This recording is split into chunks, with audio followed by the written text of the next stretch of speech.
Oh man, I just noticed my rim's all bent. Check this out, Tom, right here. It even looks a little bent down here. Oh man, by the time I buy a new rim, pay for the tire to get put on the new rim, what do you think I should do, man? Don't worry, Ryan. I'm gonna show you how to fix it right now in literally 3 minutes. Let's get into it right away, buddy. Okay, guys. All you're gonna need is like a big sledgehammer or even an axe will do, right? You put your rim down on the ground like this. And metal is funny. It likes to go back to where it was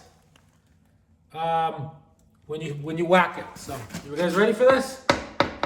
Hey, Ryan, maybe you put your foot on here. You can. Okay, ready?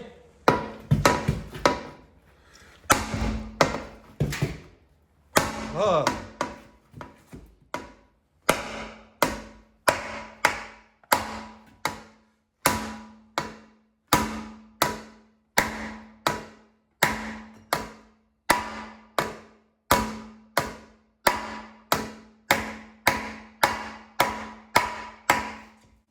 How's that?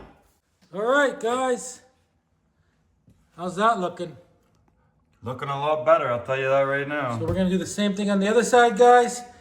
And guess what? That is how you straighten a bent. It has to be a metal rim though. If it's aluminum, that will not work. Thanks for subscribing.